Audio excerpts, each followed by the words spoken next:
Vous êtes sur Radio Prague International, à l'écoute du programme francophone diffusé depuis la capitale tchèque. Dobrý den, bonjour à toutes et à tous et merci d'être fidèles à l'écoute de Radio Prague International en français. Pour cette émission de samedi, c'est un long entretien que nous vous proposons d'écouter. Après Lionel Perrin, en charge de l'équipe féminine à 7 depuis un an, la Fédération tchèque de rugby a engagé un nouvel entraîneur français, nommé manager de toutes les équipes nationales masculines, des plus jeunes aux seniors, de 7 comme à 15.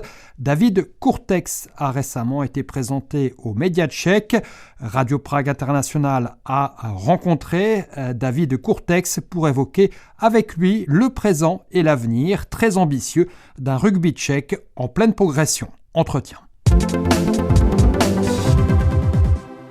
David Kurtex, bonjour. Bonjour. Alors vous voilà présenté officiellement aux médias tchèques comme donc le manager responsable des équipes masculines nationales tchèques. Donc quel est votre sentiment ? Ce que j'ai dit tout à l'heure, il y a conscient de l'honneur et de la responsabilité que ça suppose, et puis de faire partie d'un projet qui est celui d'une fédération qui a 100 ans, qui a beaucoup d'ambition, qui aspire à monter en termes de niveau de performance et qui aspire surtout à se construire sur la durée. Donc voilà, de la fierté et puis l'humilité aussi par rapport à la tâche, mais beaucoup d'envie et puis beaucoup d'enthousiasme et d'énergie à l'idée d'attaquer officiellement, puisque ça fait un petit moment qu'on travaillait déjà un petit peu et qu'on coopérait pour essayer de réfléchir un petit peu à la meilleure façon de faire. Quelle sera exactement votre fonction ? L'idée, c'est d'être au service du projet sportif de Roman et puis de la vision d'ensemble de la fédération. Il y a beaucoup en termes de jeu.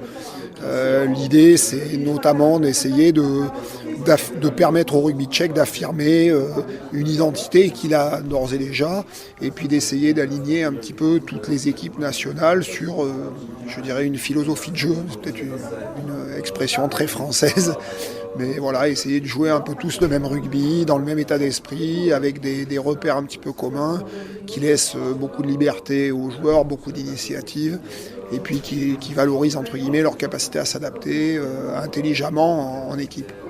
Vous parlez d'identité. Quelle est cette identité du rugby tchèque ? J'y travaille, pour être honnête. Je rencontre beaucoup de gens, j'écoute beaucoup Roman. J'ai eu la chance de rencontrer Miroslav Nemeček, j'ai eu la chance de rencontrer Martin Kafka. Il y a Antonin Brabek qui bosse avec nous. Et puis je vais rencontrer encore d'autres personnes pour essayer justement un petit peu de comprendre. Mais je trouve que les 100 ans d'histoire en disent beaucoup. Il y a une influence d'abord qui est liée à l'histoire du rugby tchèque et la façon dont il est né, aux différents entraîneurs qui sont passés, qu'ils soient français ou sud-africains, aux joueurs aussi qui ont été joués à l'étranger. Et on sent que c'est une culture très mêlée, mais qui est quand même portée par l'offensive, par la culture de l'initiative, par la culture du contre, par la culture de la liberté. Donc voilà, il faut essayer un petit peu de s'inspirer de tout ça et de voir comment on s'adapte avec sa propre culture pour coller à ce que veut la fédération, ce que souhaite Roman, et puis ce qui inspirera sans doute les joueurs d'ici parce que ils sont tchèques.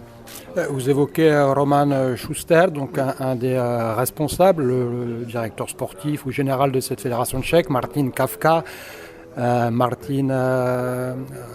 Miroslav Nemeček, Brabec aussi. Ce sont autant de personnes qui parlent français, qui en tant que joueurs ont évolué, et certains à très bon niveau, même en top 16 ou dans l'élite française. Est-ce que le fait de pouvoir échanger en français avec ces personnes-là qui connaissent donc le rugby de haut niveau, c'était important aussi pour vous, et est-ce que ça vous a donné aussi envie ou est-ce que ça vous a motivé pour vous engager dans ce projet tchèque ?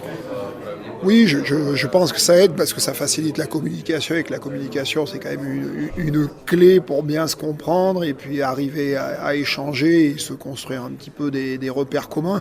Et puis surtout c'est comme vous le dites, des gens qui ont une culture très mêlée, qui sont d'abord des Tchèques, et des gens qui connaissent bien le rugby tchèque, qui en connaissent les forces, qui en connaissent les défis, qui savent aussi aujourd'hui ce que sont les joueurs tchèques et ce que sont leurs aspirations, qui ont envie que ce projet réussisse, en tout cas c'est ce que j'ai ressenti beaucoup, qui ont appris aussi de l'histoire et qui l'ont en eux, puis qui, comme vous le dites, pour moi c'est un atout, parce qu'ils connaissent aussi le rugby français, ils savent d'où je viens. Donc c'est clair que pour m'expliquer ce qu'est la réalité tchèque et ce qu'est la culture tchèque, c'est quand même idéal pour moi, parce qu'ils savent aussi quelle est la nature du décalage que moi je me dois de prendre en compte, et le degré d'adaptation auquel je dois absolument me plier, quoi. Enfin, voilà. Vis-à-vis des médias, vis-à-vis du grand public, la fédération tchèque a communiqué son objectif, son rêve de se qualifier pour la Coupe du Monde 2031. Alors, c'est encore loin, mais est-ce que c'est également l'objectif qui vous a été présenté, et est-ce que vous aussi, vous travaillez déjà dans cette optique ? Oui, ça fait partie, bien sûr. Je crois que quand on arrive dans une fédération qui est ambitieuse, il y a peut-être les éléments de construction dont j'ai parlé tout à l'heure, qui sont ceux qui sont prioritaires. Mais l'objectif de résultat, il fait partie du jeu. Donc oui, ça m'a été présenté tel quel. On m'a aussi dit très clairement que c'était le projet de la fédération en termes de résultats, qu'il était nourri par une vision assez affirmée et des points de passage assez clairs, que ce soit en termes de culture, je viens de l'évoquer, en termes de philosophie de jeu, que ce soit aussi en termes de valeurs, et de limites un petit peu qui sont posées, ou en tout cas je dirais de cadre qui est posé à mon action et au rayon d'action qui est le mien, qui est finalement à une petite échelle, même si j'espère qu'il a son importance et je vais essayer d'y donner l'importance qu'il faut. Donc bien sûr on travaille dans cette optique-là, mais je crois qu'on a essayé aussi de bien cadrer avec le potentiel et de faire en sorte que ce rêve qui peut paraître, je pense, très ambitieux à certains, peut-être même un peu démesuré, soit réalisable. Après, il y a quand même une vraie conscience de la nature du défi en interne. Je pense que personne ne se leurre sur ce que j'ai entendu au sein de la fédération, sur le point auquel le défi est relevé. Mais à la fois, je crois que, en tout cas, moi, ce que je ressens beaucoup, c'est que tous les gens veulent nourrir la vision de la Fédé et aller dans le sens de cet objectif de résultat un peu exceptionnel, que ce soit pour les filles aller aux Jeux Olympiques, ou pour les garçons essayer de se qualifier pour une Coupe du Monde. Oui, on essaye d'aligner tout pour que ce soit faisable. Vous parlez de potentiel, vous arrivez dans un environnement qui est totalement amateur pour ce qui est des joueurs. Vous travaillez déjà, alors officieusement, vous suivez déjà depuis quelques mois ces équipes nationales tchèques. Donc, quel est le potentiel que vous avez découvert ? Ouais, je vous dis, c'est très en rapport finalement avec la vision en termes de jeu que m'a présenté la fédération et notamment Roman. Il y a beaucoup de qualités sur le plan de la vitesse, de la prise d'initiative, sur le sens tactique, une grande capacité quand même à bouger, que ce soit pour les avants, les trois quarts, à se déplacer, et puis un appétit pour un jeu ambitieux dans lequel on sent que la part de l'offensive est très importante, mais dans lequel on sent aussi qu'il y a une prise de conscience du fait que pour arriver à obtenir des résultats, et je dirais pour arriver à bien jouer, parce que c'est peut-être ça l'enjeu numéro un, le résultat il provient de la qualité du jeu qu'on produit, il faut aussi savoir défendre et bien défendre, et s'adapter à ce qu'on est. Aujourd'hui, on a beaucoup de joueurs athlétiques, beaucoup de joueurs qui sont des bons joueurs de rugby, qui comprennent bien le rugby, qui le sentent bien, je vais le dire comme ça. Mais c'est vrai qu'on n'a pas de joueurs comme ça extrêmement puissants sur le plan du rapport frontal. Voilà. Par contre, on a des joueurs qui sont puissants dans leur capacité à utiliser les espaces, à jouer sur leurs appuis, à changer le rythme.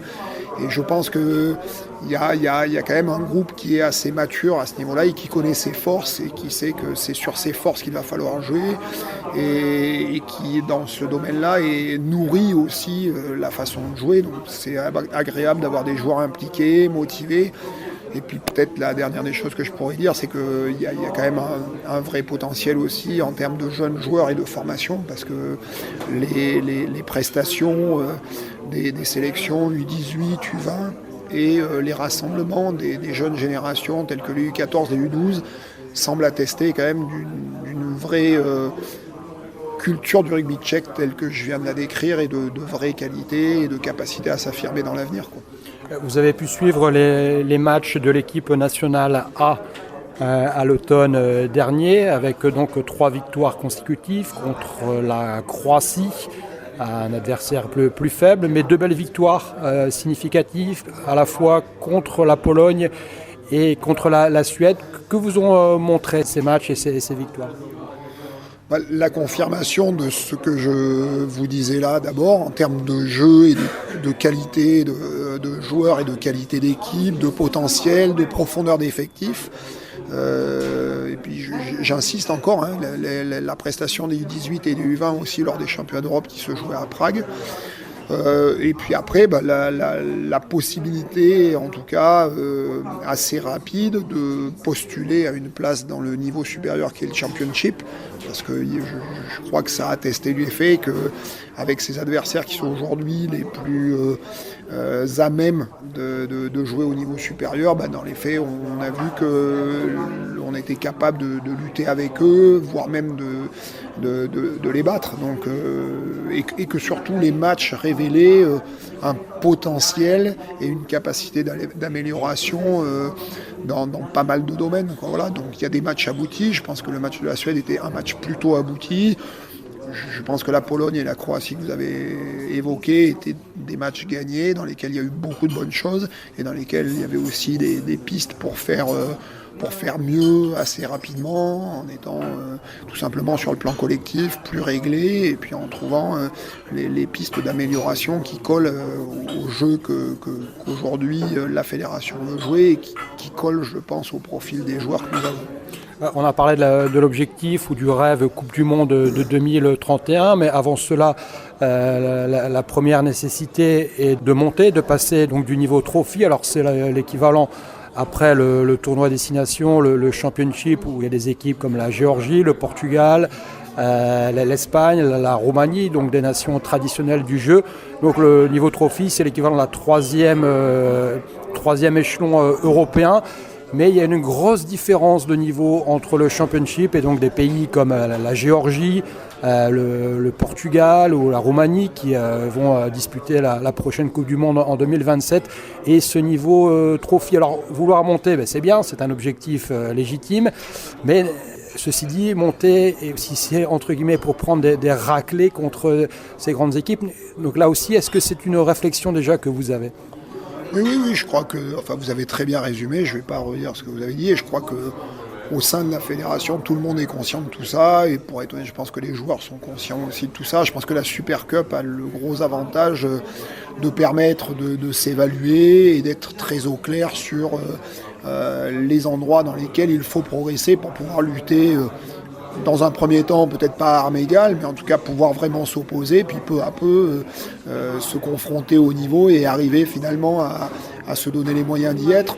Donc l'idée, c'est, je ne vais pas révéler tout ce dont on discute avec les entraîneurs, mais c'est de construire justement étape par étape cette capacité pour les joueurs et pour nous à nous adapter à un niveau qui, comme vous le dites, est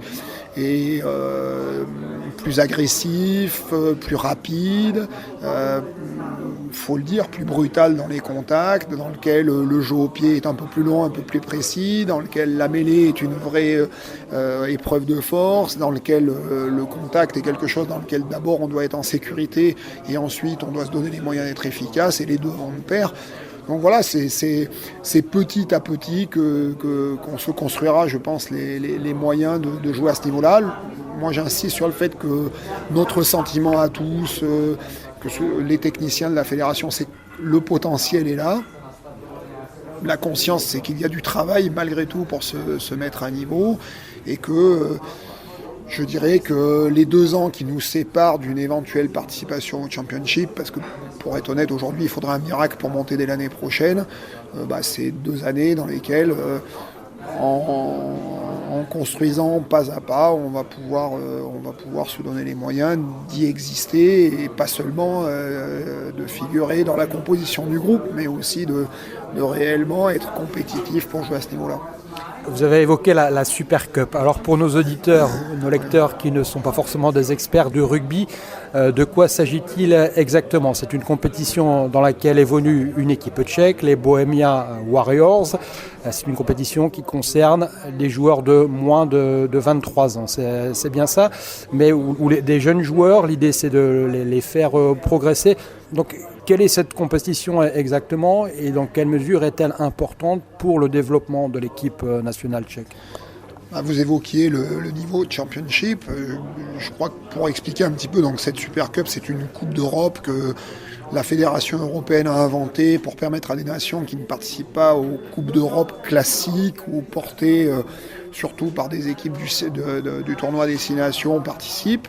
Mais il y a une équipe roumaine, il y a une équipe espagnole, il y a une équipe portugaise.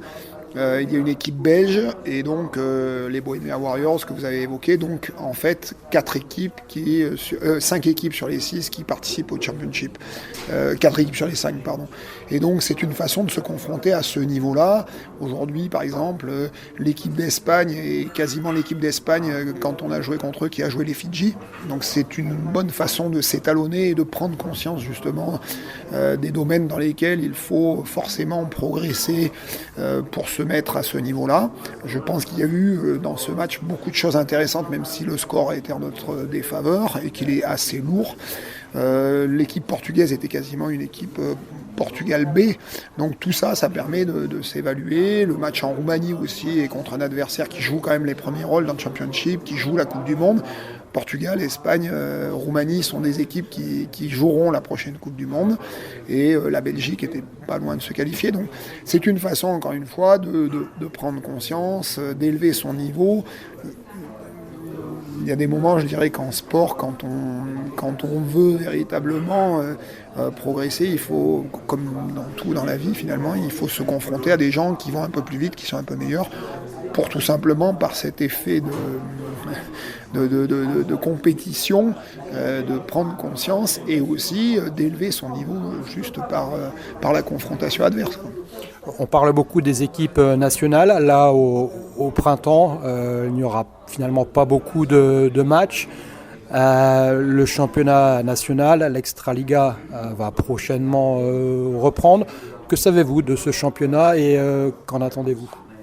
Pour être honnête, j'en sais le format, j'en sais les équipes dominantes pour l'instant, j'en sais un petit peu parce que j'ai pu regarder les matchs de la saison dernière, donc voilà. Après, pour le reste, je suis impatient surtout de le voir commencer. Et puis la deuxième des choses que je dirais là-dessus, c'est que la compétition domestique pour une équipe nationale, c'est toujours quelque chose de très important. Et la deuxième des choses, c'est que je pense que dans le contexte du rugby tchèque, il est fondamental et de toute façon ça fait partie de la vision très claire de la fédération et des choses qui ont été présentées dès le départ. L'idée c'est travailler avec les clubs et faire en sorte que les intérêts convergent le plus possible. Je viens d'un pays où le rapport entre les clubs et la fédération et notamment les équipes nationales est toujours un peu compliqué.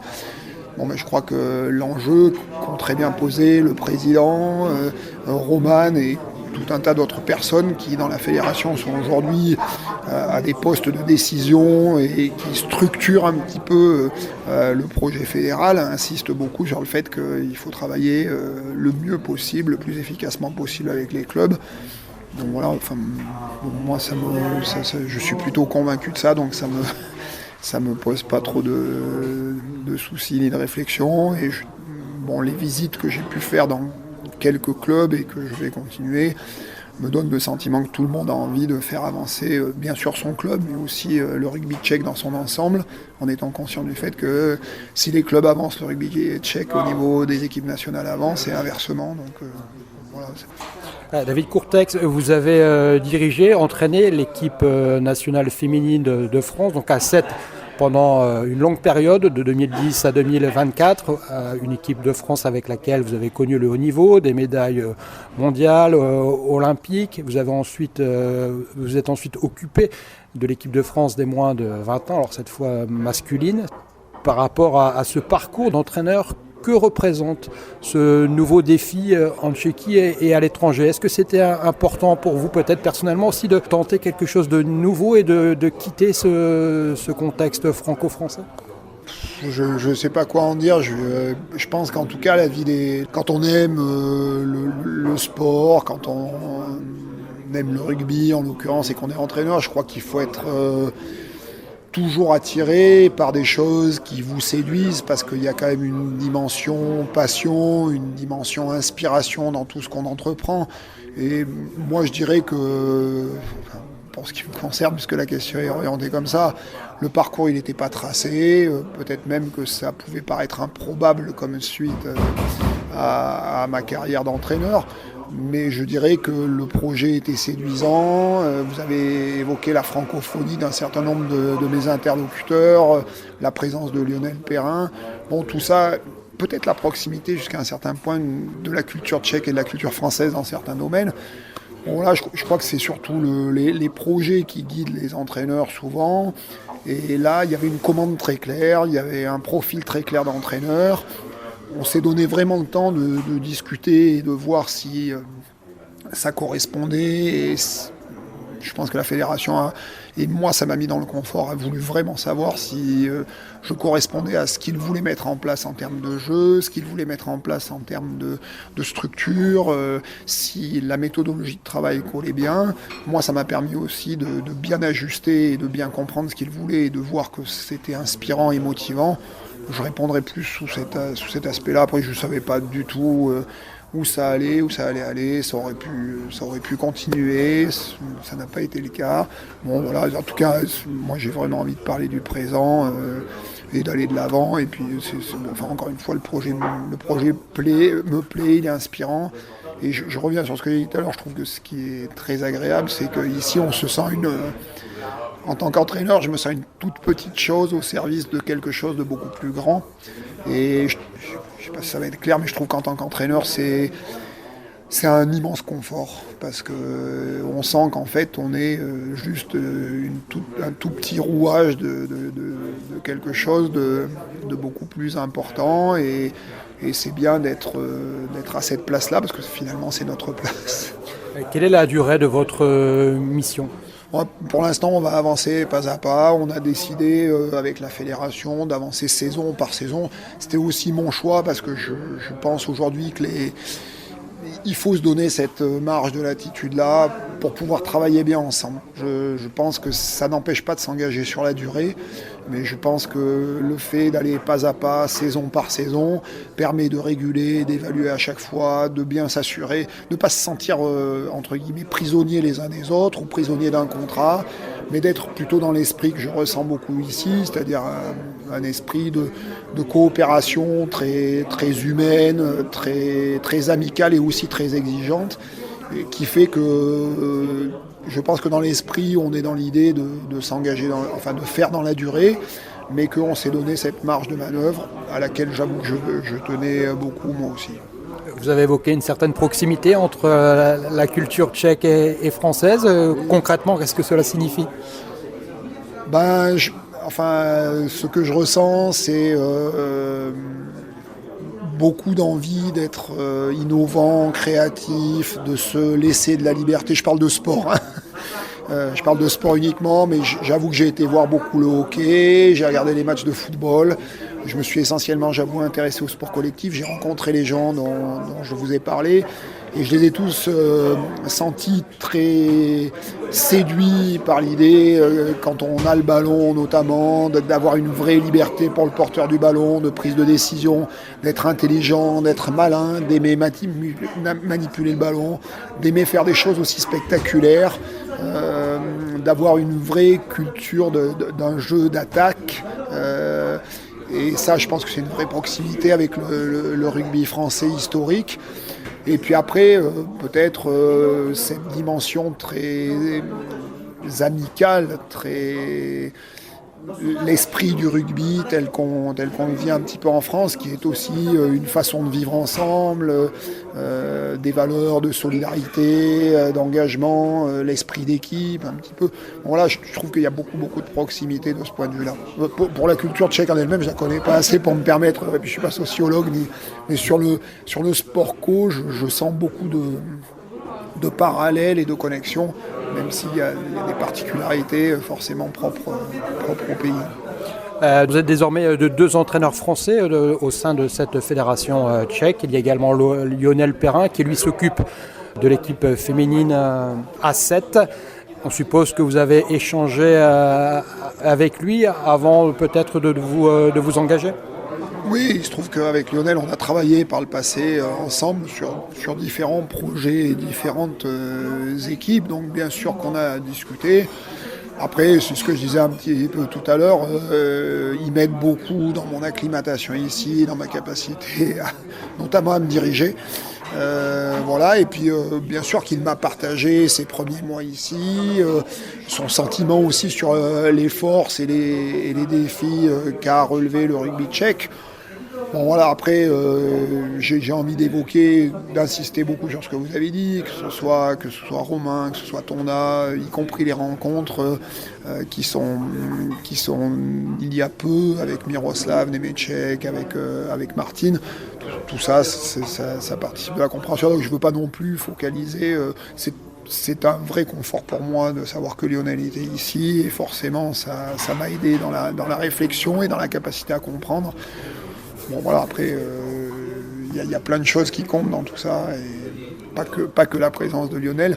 Après on a une culture commune, on a travaillé ensemble, donc forcément mais on essaye de garder vraiment la distance nécessaire pour pas être trop influencé par ça, et essayer plutôt de bien comprendre ce qu'est notre contexte ici, et surtout ce qu'est la volonté de la fédération. Par rapport à cette nouvelle mission, combien de temps allez-vous passer en Tchéquie ? Est-ce que vous êtes déjà installé ici ? Oui, je vais rester ici tout le temps. Je pense que c'est quand même important. Après, il y aura forcément quelques allers-retours en France parce que toute ma famille est là-bas, parce que j'ai beaucoup d'amis, et puis que c'est quand même un pays dans lequel j'ai passé toute ma vie jusqu'à présent, même si j'ai été assez globe-trotteur. Mais non, c'est du plein temps.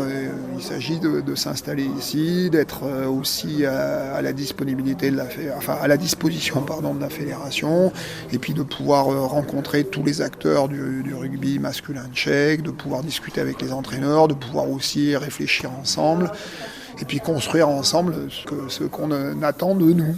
Voilà. Et donc vos premières impressions, David Kurtex, sur ces premiers mois de nouvelle vie à Prague et en Tchéquie ?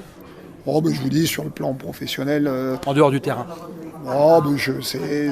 D'abord, c'est un pays magnifique, ça c'est clair. J'ai essentiellement gravité dans Prague, mais je trouve que la ville moi j'aime beaucoup l'histoire, j'aime beaucoup l'architecture, j'aime beaucoup m'intéresser à plein de choses, je suis assez curieux, donc très séduit, très heureux d'être là, très heureux de toutes les rencontres que j'ai pu faire, et puis de l'accueil aussi qui est quand même assez chaleureux. Voilà, je vais pas donner plus de détails, mais en tout cas oui, c'est une belle aventure, et c'est beaucoup de belles rencontres pour l'instant. Voilà ce que j'en dirais. David Kurtex, merci, et puis donc bonne chance dans cette nouvelle aventure avec le rugby tchèque. Merci, c'est gentil, la chance est toujours la bienvenue. Voilà, c'est donc sur ce rire discret de David Kurtex. David Kurtex, nouveau manager de toutes les équipes nationales masculines du rugby tchèque, que s'achève pour ce samedi le programme proposé par l'équipe de la rédaction francophone de Radio Prague International. Merci de votre attention, merci également de votre fidélité, et à très bientôt de nouveau à l'écoute, si possible dès ce dimanche avec notre habituelle rubrique musicale. Bon week-end, Naslyšenou, ahoj.